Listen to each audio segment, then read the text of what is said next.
Hello, I'm Leong McGee. And I'm Samantha Bowers. And welcome to Show Me Chefs.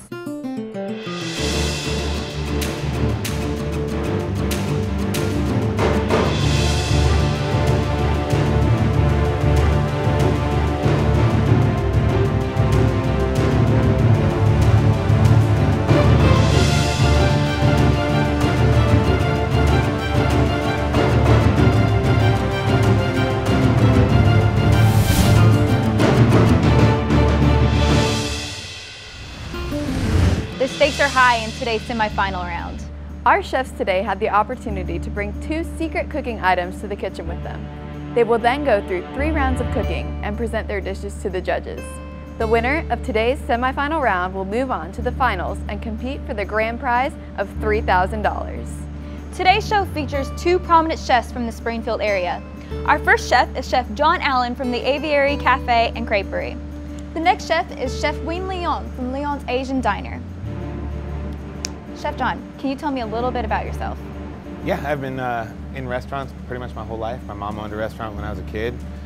Grew up in it, love it, and live it every day. Do 60 hours a week and just enjoy the heck out of it. Okay, well the last time you were here, did you feel a little nervous compared to how you're feeling now?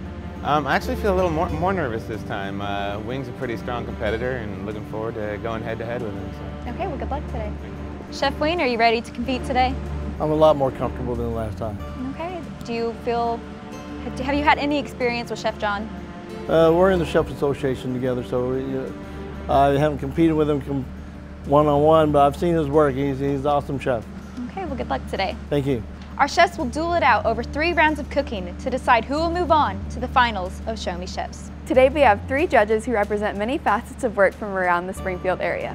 The judges that we have are Wes Hunter, owner of Providence Farms, Lane McConnell, Executive Director at Farmers Market of the Ozarks, and Steve Ostessel, sous chef at 319 Event Center. Lakin, back to you. Thanks, Sam. Things are changing up for our appetizer lightning round. Chefs will have 20 minutes to make a specific appetizer. The winner of the rounds will be able to take a tool away from their opponent's station for the entree round. Chefs, for this round you will be making the perfect fish taco using fish from Express Foods. And also remember, you must make a fish taco with a soft and a hard shell. Okay chefs, if you're ready, you will have 20 minutes to complete your fish tacos. Your time starts now.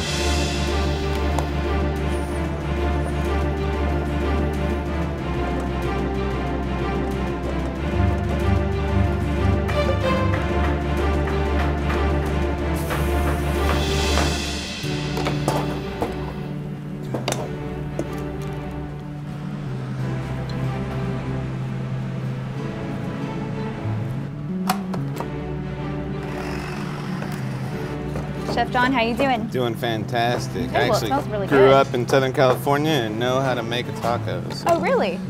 I can handle that. All right, so have you worked with my Meyer grouper before? I've worked with both of them, yeah. They're both fantastic.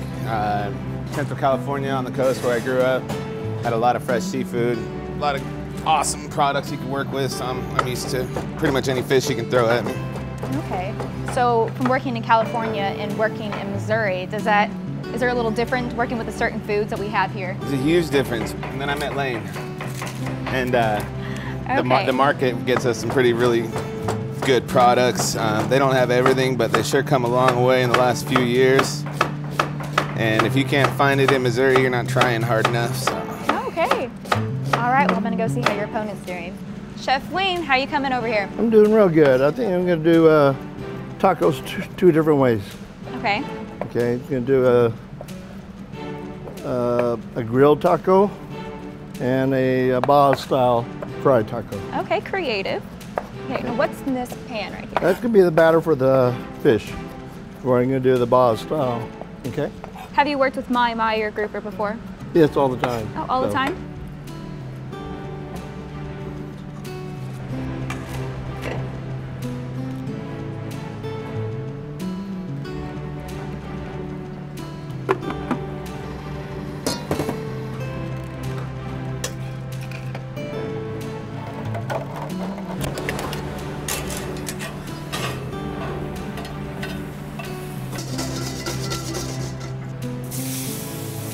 Now let's take a look at Express Food. Well, my name is Chris Perkins. I'm the owner-operator of Express Foods Distribution and Catering, and we are a seafood distribution company. I got into this aspect of it because I spent a lot of time in the South, and I noticed a serious void of quality seafood products in the Ozarks.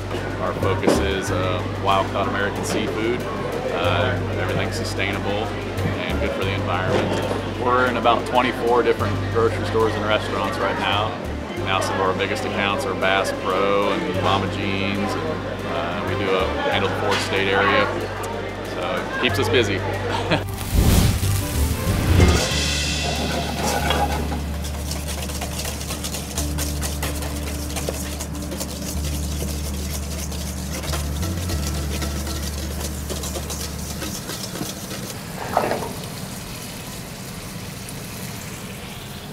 Five minutes, chefs, 5 minutes.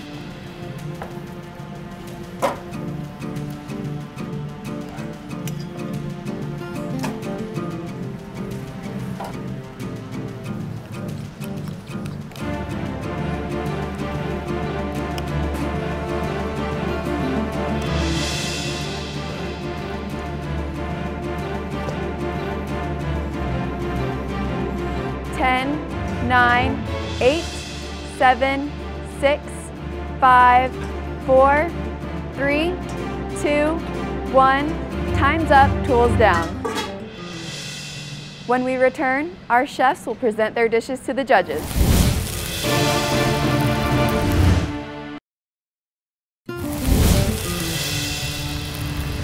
Chefs, you were asked to create the perfect fish taco using the given mystery ingredients.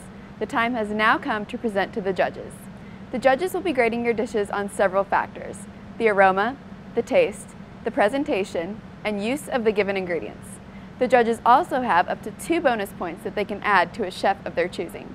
Chef John, please tell the judges what you've made for them. All right, I made 2 different types of tacos. I used the mahi and I sauteed it and put it in a crispy taco shell with some fresh red pepper, guacamole, a little bit of raw cheddar cheese and tomato. And then the other taco, people think, just Mexican, they think, limes and peppers, but actually if you get down into the tropical regions of Mexico, you run into a lot more vinegars and citruses, and it's a little bit of a different style. So I did a southern Mexican Baja taco with a red cabbage and onion vinegar slaw with some fried fish and a little cilantro lemon crema. I love this because I can actually taste the fish still, which is supposed to be our main ingredient. So. And the fish is just right. Everything comes through really cleanly. It's a nice, well balanced flavors, and just you can taste, like Lane said, you can taste the fish. It's not overpowering. It's well balanced with everything else that's in it. Thank you, Chef John. You may return to your station. Chef Wing, you may now present your dish. Yes, what I made here was a Baja style fish taco, and I did that on the soft tortilla. It has a little pico de gallo and marinated cabbage on top. I made a kind of a spicy creme fraiche on top, kind of a faux creme fraiche. And then the hard shell taco is a grilled mahi-mahi. I use a little habanero salt, and I use the same cabbage for that. I really like your faux creme fraiche. Oh, I really like sriracha, so I saw you put that in there.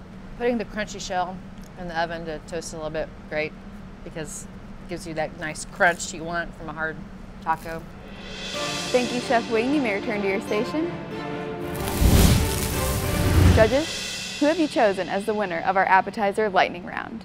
We thought both chefs did a great job on displaying different colors and flavors. Chef Wing, your flavor consistency was great on both tacos. Your sauces were delicious. The crunchy taco needed a little bit more fish, and the fish was just a little bit overdone, we both thought. Chef John, aroma color was great, consistency was great as well too. But when it comes down to it, we wanted an all-around great consistency with both tacos, and the appetizer round goes to Chef John. Congratulations, Chef John. Thank you. What would you like to take away from your opponent? I'm going to take his cast iron skillet. Cast iron skillet. When we come back, our chefs will face off in the entree round.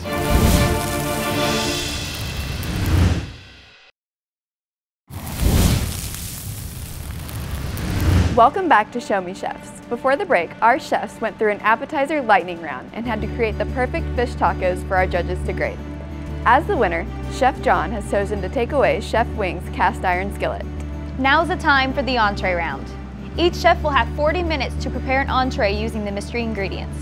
Chefs, your ingredients are celery roots and spaghetti squash from our pantry provided by Mama Jean's, and the highlighted ingredient, Cornish hens from Providence Farm and an apple pie honey from Honey Haven Bistro.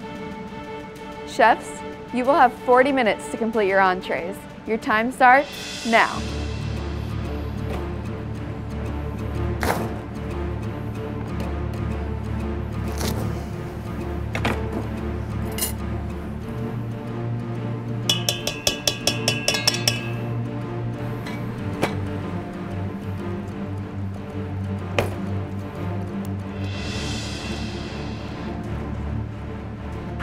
Tell us, what's the taste difference between these and normal poultry?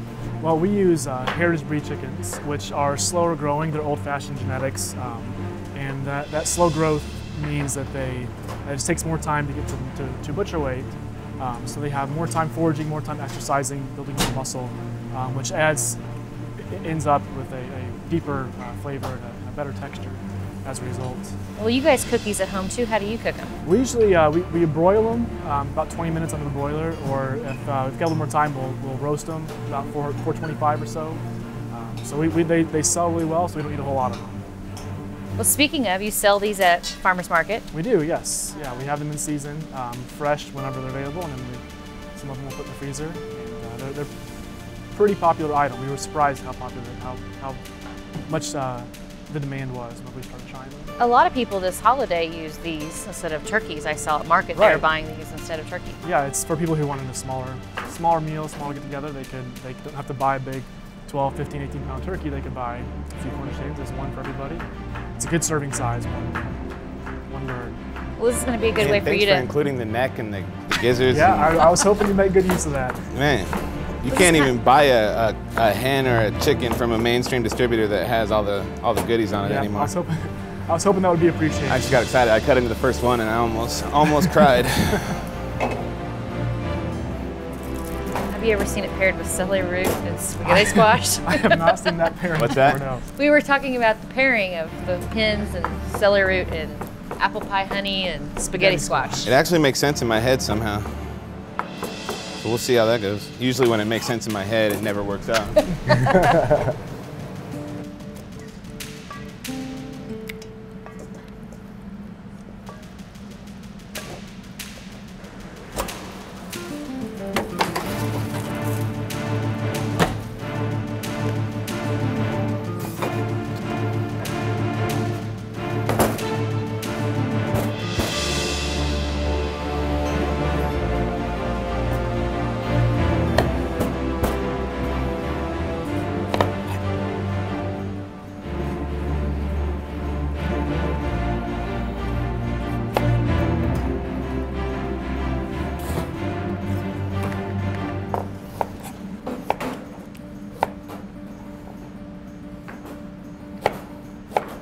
Let's take a moment to get to know our chefs. My grandma was a professional cook / chef out in California for about 40 years.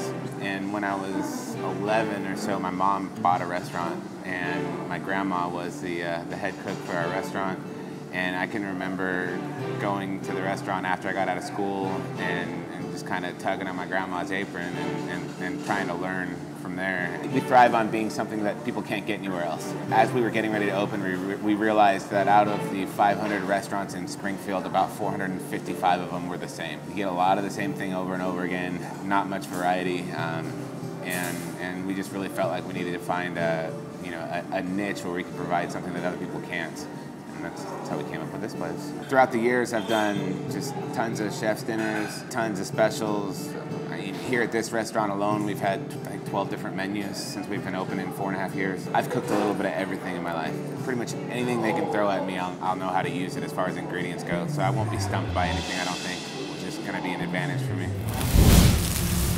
The way I got started in the culinary business, I was probably almost born in the back of the kitchen. My dad worked as chef in other restaurants, so we always was associated with that. A partner from Springfield wanted to partner up with my dad and bring him to Springfield, Missouri, where he started the Springfield-style cashew chicken. But I tried to break away, moved to Santa Barbara, California in 1980. It was just a natural for me to work in restaurants, and I ended up taking over restaurants and became executive chef, and I got an education in culinary I never would have ever obtained here. Finally, after getting tired of working for other restaurants, I decided it was time to do this again, and my dad actually surprised me by agreeing that we need to do this again, and we opened up Leong's Asian Diner in December 6, 2010, so we've been here a little over 4.5 years.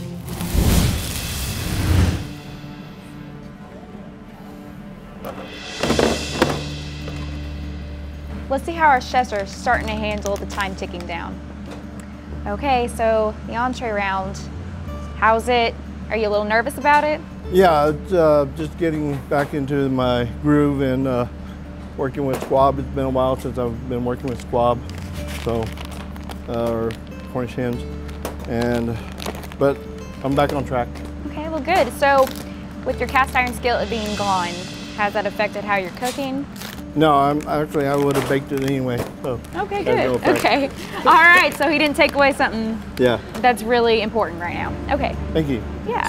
Chef John, no food. No food, oh my gosh, what's going on? It's actually a really easy basket. I hope I'm not underthinking it, but we'll see what happens. Okay, so you're pretty confident. I'm confident with the ingredients. I've used them all regularly. We actually had nice baby Cornish hens on my menu last fall. Celery root I'm really familiar with. Can use it raw, fresh, cooked, it doesn't matter. A million different ways to use it.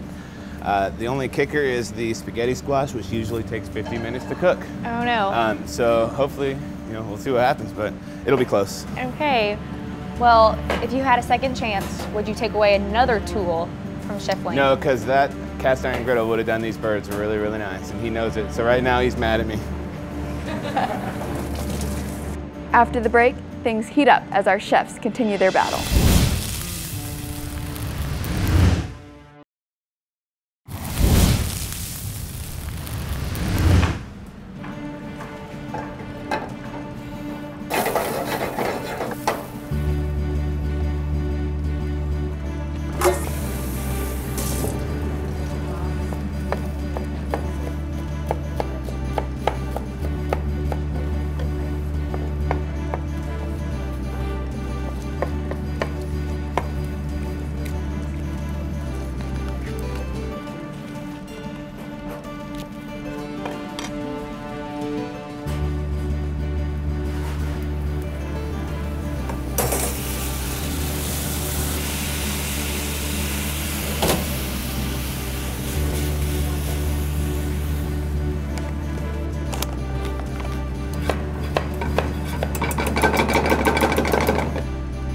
Chef Wing, what you gonna do with those apples and celery root?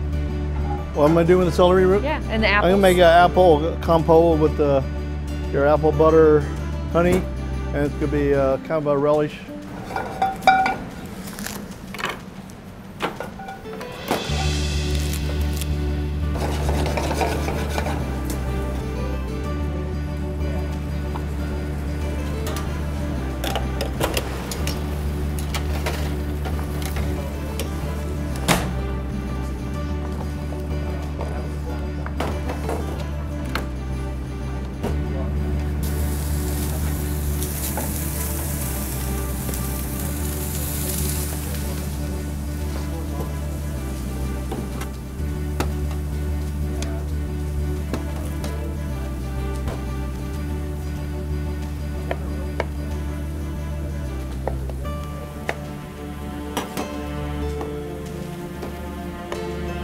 Let's take a moment to learn a little bit more about Providence Farm. We do a variety of things. We raise some hogs for pork, We raise cattle, we do laying hens for eggs, we've got meat chickens, we do ducks, we do turkeys, we're doing some guinea fowl this year. We do Cornish hens, we do slow growing heritage breeds, which ours take about 8 to 9 weeks to get to a processing size, about 1 pound serving for an individual. And those are, we do a variety of breeds. They grow slower than your average meat chicken. They forage a lot more, which makes a much tastier and much better textured bird on the plate.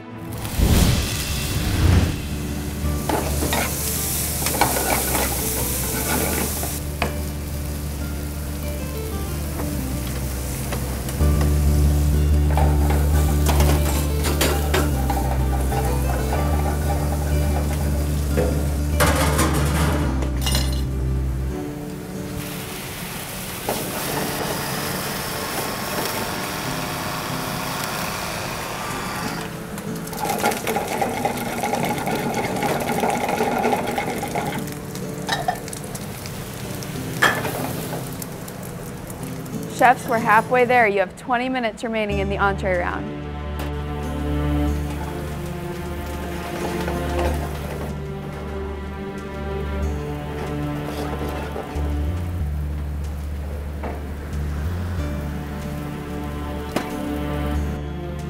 It's like cress or something. It's watercress, isn't it? Hey, Chef Wing, is that watercress? I believe so. That was spinach, but it's watercress now, so I'm going with it.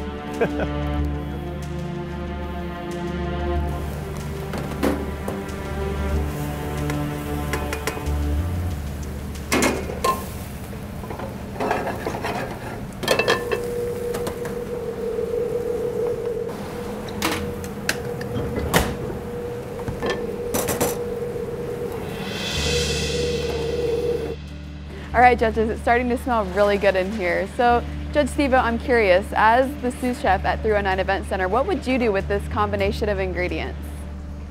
I would, if I had the perfect temp in the oven, I would probably wrap the birds in bacon and try to include as much bacon in everything, but that's just me.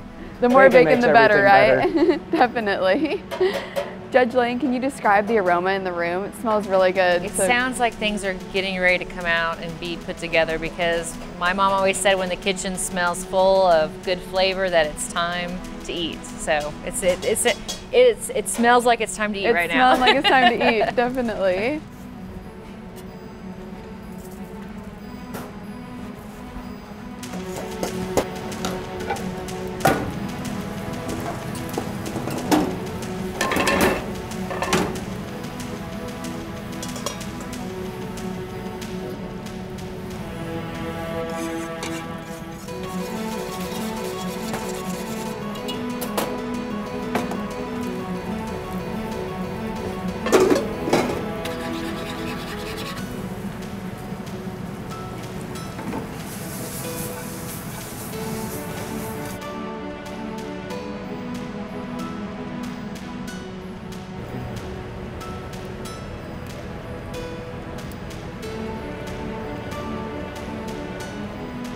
Chefs, you have 10 minutes remaining.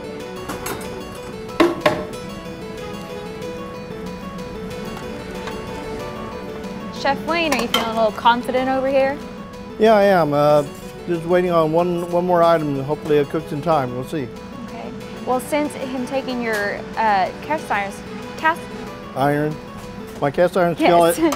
Well, I didn't think I needed it. I could have used it today, but that's all right. I improvise.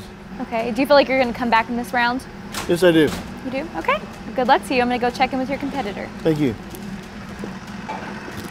Chef John, Yes, got your Cornish hens ready almost, right? Yeah, they're looking gorgeous, right? Okay. So since the last time you were here, do you feel a little more confident in the entree round? Yeah, I think that's my strength anyways. Yeah. At my restaurant, I wind up doing a lot of desserts because we're a creperie, but my strength is in the entree side. Okay.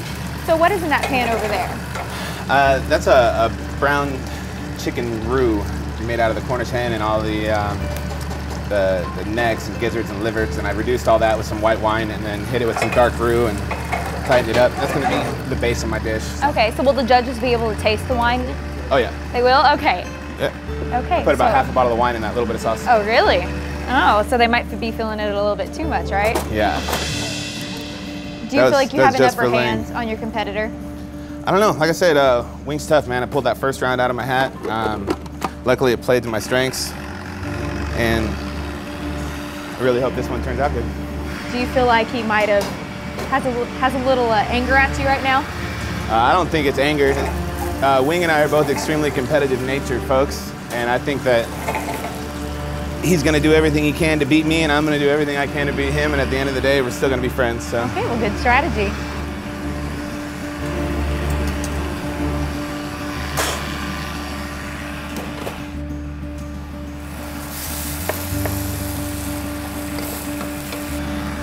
Good. Oh yeah.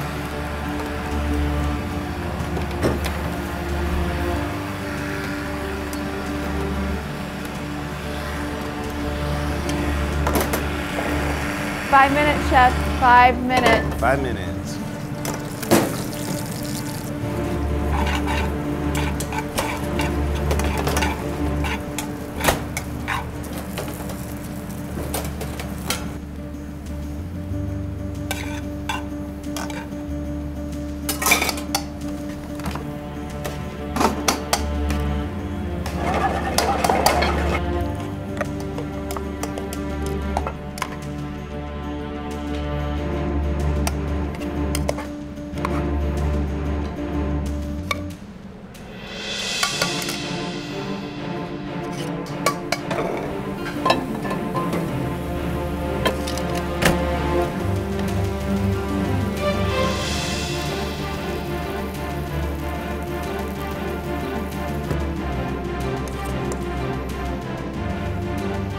Ten, 9, 8, 7, 6, 5, 4, 3, 2, 1. Time's up, knives down. Chefs, you were given mystery ingredients from Providence Farms and told to create an entree. Chef John, please present your dish. Yeah, so I took the Cornish hen and split it in half and butchered it out, pulled all the gizzards and the neck out. Made a little brown stock out of the necks and gizzards and hit it with a little bit of roux and tightened it up like a southern gravy. Did a honey glaze on the Cornish hen and then cooked it upside down so it got a nice char on it.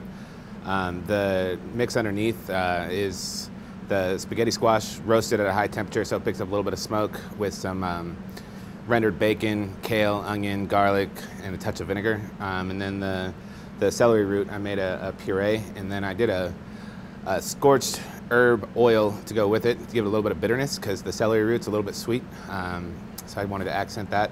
And then just for a little bit of crunch on the top, just made some little oven chips out of some purple potatoes. Thought it would go really well, so enjoy. I really like the way that the bird is propped up, and I like the idea of the crunchy chips on top and the fact that they're purple potatoes instead of just a regular potato. I like that. A little odd. We're gonna get messy in this one. Yep. I get to go in with your hands. There's no way to get the chicken out. Yeah, that apple pie honey made a nice little crunchy glaze on it, especially on the dark meat. Caramelized really nice there, I think. Thank you. Yeah, another minute and it would have been toast. So thankfully I set a timer. What kind of herbs did you use in the oil? Parsley and a whole lot of green onion. Nice.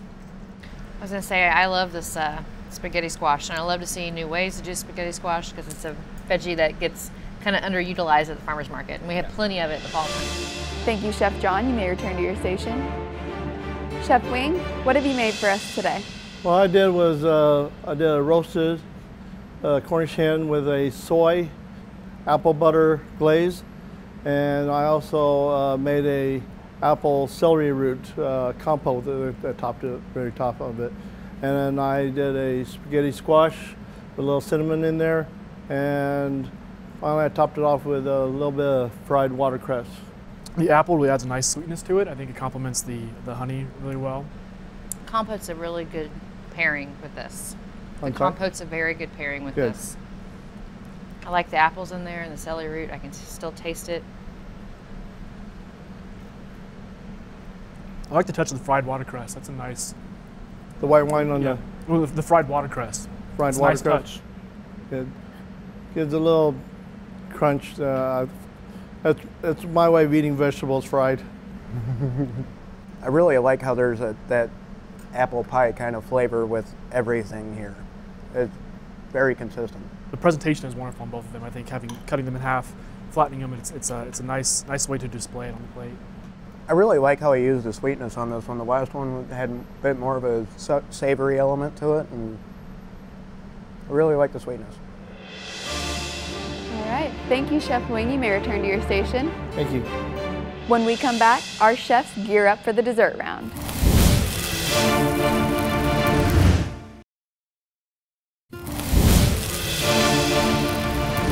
Welcome back to Show Me Chefs. Our chefs have gone through 2 timed rounds of cooking where they created an appetizer and an entree for our judges. Now's the time for the dessert round. In honor of the semifinals, we're putting another twist on our dessert round.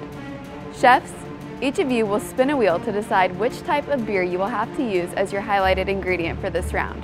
You will also be given mystery ingredients to complete your desserts. All of the beer today is provided by Springfield Brewing Company. Chef John, please come spin the wheel. All right, Chef, what are you hoping for? I'm hoping for the hot lobster, but we'll see. Oh, so close. I'm good with it. Wheat beer. I love it. Looks like you have the Walnut Street beer. Chef Wing, it's your turn. Chef Wing, what kind of beer are you hoping to get? I'll take whatever I can get. That's a good answer. I like the positivity. Oh, you got what Chef John wanted. You got the hot lobster. Now it's time for the mystery ingredients. Chefs, your ingredients are goat cheese, dates, and organic multigrain flakes from the pantry provided by Mama Jean's Natural Market. Chefs, in this round you will have 30 minutes to impress the judges. Your time starts now. Chef Wayne, you got the beer that Chef John wanted. I gotta taste it first. Okay, I'll work with that. Work with that, okay. Do you have any idea what you're gonna be making? Yes, I do. You do? Can you give us a hint or is it a secret? I'm gonna make a chinois. Okay. All right, well, good luck. Chef John. Yes. Chef Wayne got the beer you wanted. I know. All right, do you feel like he has the upper hand now? I think that was karma for me taking his griddle. Oh, maybe, yeah. No, I don't think he has the upper hand. I think No? this is a pretty interesting basket, but it's all ingredients I'm used to, and we're gonna rock with it. You're prepared, right? Yeah, You're ready. yeah. Now let's check in with Sam and our judges. Okay, judges, what are our thoughts on this round? Do you think that 30 minutes is going to be long enough for our chefs to come up with a dessert? 30 minutes seems like quite a long time, so I hope they can impress us at the end. Judge Lane, what are you hoping to see from our chefs? Something sweet, and a little bit of, maybe a little savory too. How do you think that they're going to incorporate the organic flakes? I can see it maybe as a topping or possibly some type of little pastry type thing. I'm really interested to see John sitting there and with his, and I'm wondering what he's going to do with his. And I'm really interested on the beer, like what they're going to do, how they're going to incorporate the beer with the dessert too. Judge Sivo, how would you incorporate the dates? You know, that's where I've got a little bit of trouble. I haven't worked very much with dates. I mean, I like dates, but I just have not cooked with them. Interesting to cook them down in the beer or something like that. It's an interesting combination. Very interesting.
Let's take a closer look at Springfield Brewing Company. Springfield Brewing Company. It was built in 1997. We purchased it in 2011 from the Paul Mueller Company. Currently, we distribute about 2,300 barrels of beer locally here in the Springfield market. We're a scratch kitchen, small craft brewery in the heart of downtown Springfield. We have a Hefeweizen, very traditional German beer that we serve in a traditional Hefe glass. We walked past the cellar where the Märzen is currently fermenting. So Oktoberfest will come out in late September. I'm really excited. It's a gold medal winning beer. We won the World Beer Cup for it, and our fans are clamoring for it.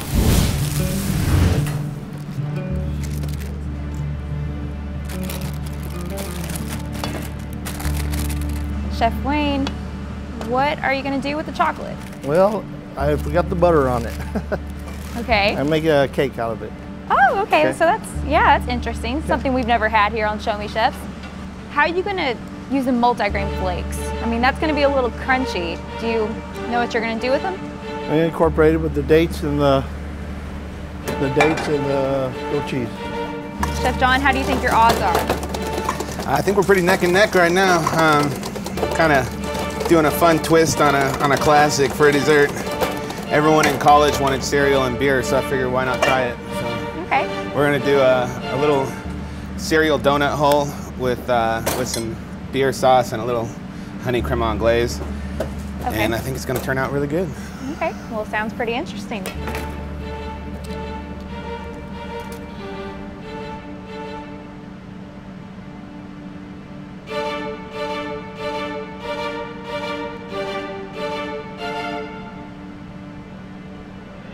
Chefs, you have 10 minutes remaining.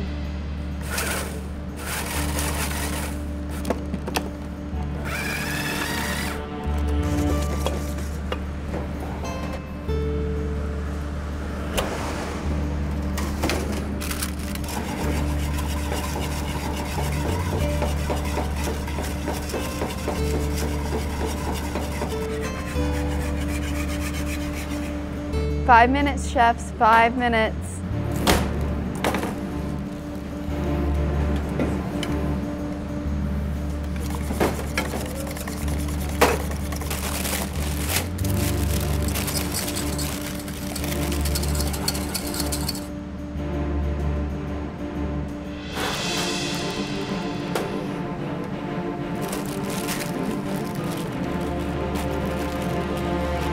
Chefs, your time is ticking. You have 1 minute remaining.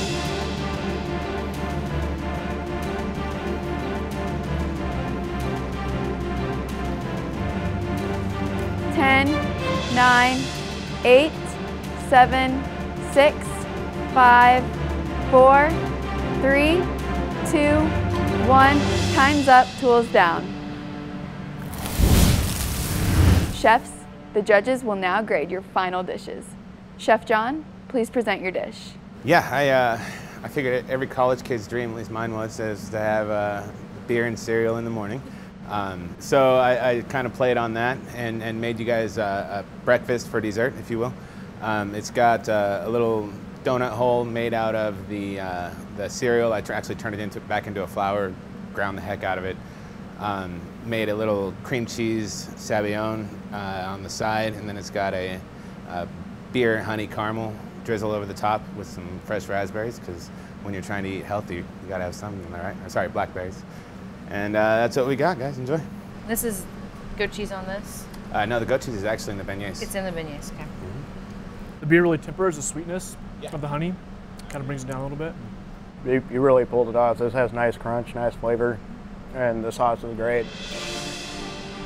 Thank you, Chef John. You may return to your station. Chef Wing, please tell us what you've made today. Yes, it was supposed to be a chocolate chinois with a creme anglaise, and it turned out to be a chocolate goat cheese, cornflakes, and date chocolate roll. So, enjoy. I would have liked this to, I think, set up maybe a little bit more. Getting a lot of salt, but there's still the sweetness from the chocolate. But there's a couple bites that are a little salty. How did you do the sauce? Just creme anglaise. It's just you have sugar and an egg yolk, and you whisk that, and then you incorporate it into the cream, and then slowly cook the cream and the egg mixture, with the sugar and a little bit of vanilla in there too. Yeah. Surprisingly, still fudgy textured with the corn flakes in there, the wheat flakes. It's interesting you still retain that fudginess with the chocolate and the dates and the cheese. Thank you, Chef Wing. You may return to your station. When we come back, the judges will present their final decision. Don't go away.